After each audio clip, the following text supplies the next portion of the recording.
ماں مجھے بچا لو، ماں مجھے بچا لو، قاری صاحب میری جان لے لیں گے۔ تنویر احمد نامی درندے کے پاس میں جب جاتی تھی تو وہ مجھے ہاتھ پھیرا کرتا تھا، ماں وہ مجھ سے غلط کام کیا کرتا تھا، مجھ سے بدکاری کیا کرتا تھا۔ اس کی والدہ سے میری بات ہوئی، اس کی والدہ کا یہ مختصر سا بیان سن لیں، اس کے بعد بتاتا ہوں۔ ہیلو جی ماں جی، آپ بیوہ ہیں؟ آپ کے شوہر نہیں ہے؟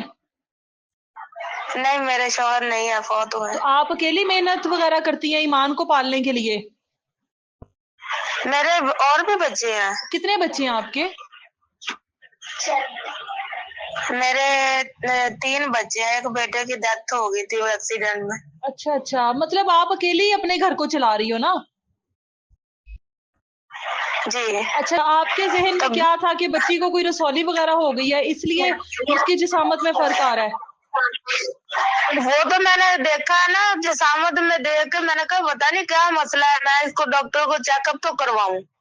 تو میرے ذہن میں تو یہی تھا رسولی بھی ہو جاتی ہے عورتوں کو، اس سے بھی مسئلے بن جاتے ہیں۔ بالکل ایسا ہی ہے۔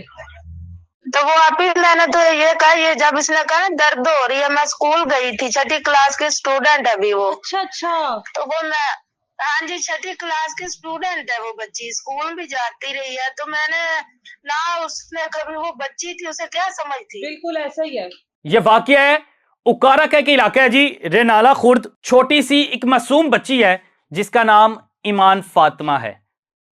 6ٹھی جماعت کی یہ طالب علم ہے اور دینی تعلیم کے ساتھ ساتھ یہ دنیاوی تعلیم بھی حاصل کر رہی تھی۔ اور والدہ جو ہے اس کی ارم ہے۔ ارم نے اپنی بیٹی کو مدرسے اس لیے داخل کروایا کہ میری بچی جو ہے حافظ قرآن بن جائے گی۔ دنیاوی تعلیم تو میں اسے دے رہی ہوں، لیکن دینی تعلیم بھی میں اسے دوں تاکہ اس کی دنیا بھی اور آخرت بھی سنور جائے۔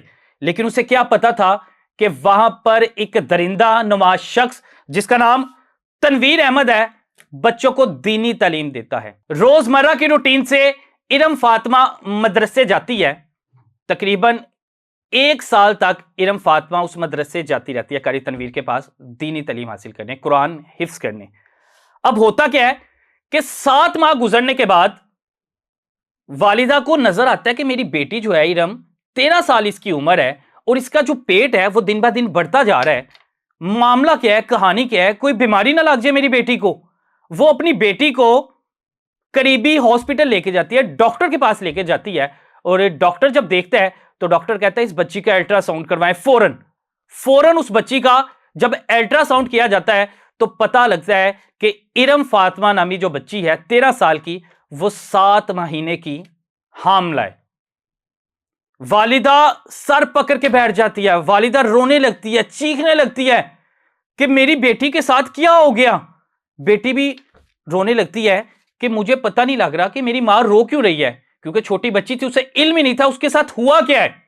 اس کے پیٹ میں 7 مہینے کا بچہ ہے اور وہ کہاں سے آ گیا۔ ماں بیٹی کو کمرے میں لے کے جاتی ہے اور پوچھتی ہے بیٹا یہ تمہارے پیٹ میں 7 مہینے کا بچہ ہے، تمہارے ساتھ غلط کام کون کرتا رہا ہے۔ بچی رونا شروع کر دیتی ہے، بچی چلانا شروع کر دیتی ہے، ماں مجھ سے نہ پوچھو، قاری صاحب میری جان لے لیں گے، قاری صاحب میری جان لے لیں گے۔ ماں پھر پوچھتی ہے، پیار کرتی ہے، بیٹا مجھے بتاؤ تو صحیح ہوا کیا ہے۔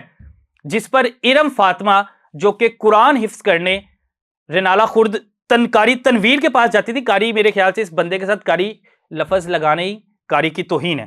تنویر احمد نامی درندے کے پاس میں جب جاتی تھی تو وہ مجھے ہاتھ پھیرا کرتا تھا، ماں وہ مجھ سے غلط کام کیا کرتا تھا، مجھ سے بدکاری کیا کرتا تھا، اور مجھے کہتا تھا اگر تم نے یہ کسی کو بتایا یا کسی کو پتہ لگا تو میں تمہاری جان لے لوں گا، تمہیں جان سے مار دوں گا اور تمہارے گھر والوں کو بھی جان سے مار دوں گا۔ ماں موقع پر 15 پہ کال کرتی ہے، اور 15 پہ جب کال کرتی ہے پورے گھر میں قیامت کا سما ہے، انہیں سمجھ نہیں آ رہی کہ ہم کیا کریں۔ پولیس آتی ہے، ماں ساری شرم و حیا مٹا کر پولیس کو سارا وقوعہ بتاتی ہے۔ یہ وہ ماں ہے ارم نامی جو محنت مزدوری کرتی ہے، معمولی سی تنخواہ لیتی ہے، لوگوں کے گھروں میں کام کاج کرتی ہے، اور کچھ پیسے جو کماتی ہے وہ اپنے بچوں پر لگاتی ہے کہ میرے بچوں کا مستقبل سنور جائے۔ لیکن کیا پتا تھا کہ یہ تنویر نامی بندہ، یہ تنویر نامی حیوان قاری کا لبادہ اوڑھے ہوئے بچیوں کی عزتوں کے ساتھ کھیل رہا ہے۔ محنت مزدوری کرنے والی ماں پولیس کو سارا واقعہ بتاتی ہے اور بتاتی ہے کہ میری بچی تقریباً پچھلے 1 سال سے اس قاری کے پاس دینی تعلیم حاصل کرنے جاتی ہے اور قاری ڈرا کر دھمکا کر میری بچی کے ساتھ بدکاری کرتا رہا ہے. اس قاری کو اریسٹ کریں. پولیس موقع پر کارروائی کرتی ہے اور پولیس اس بندے کو 24 گھنٹے کے اندر گرفتار کر لیتی ہے.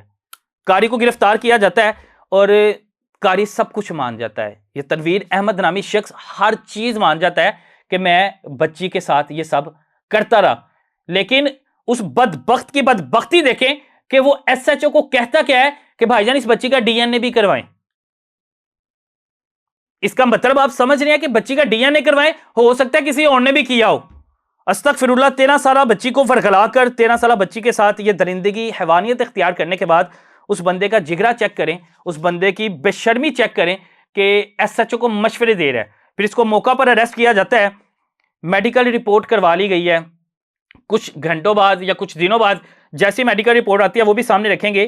لیکن اس طرح کے حیوان, اس طرح کے درندے دیکھ لیا کریں کہ اگر ہماری قریبی مسجد میں ہے تو ان کو وہاں پہ رہنے نہ دیا جائے, کیونکہ ان کے چال چلن سے پتہ لگ جاتا ہے, ان کی حرکات و سکنات سے پتہ لگ جاتا ہے.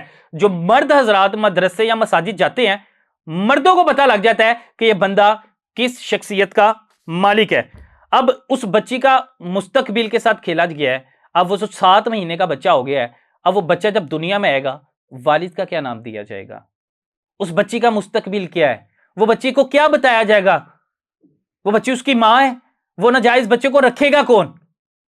وہ بچی رکھے گی, اس کو پالے گی کیسے, اس کا خرچہ کیسے اٹھایا جائے گا؟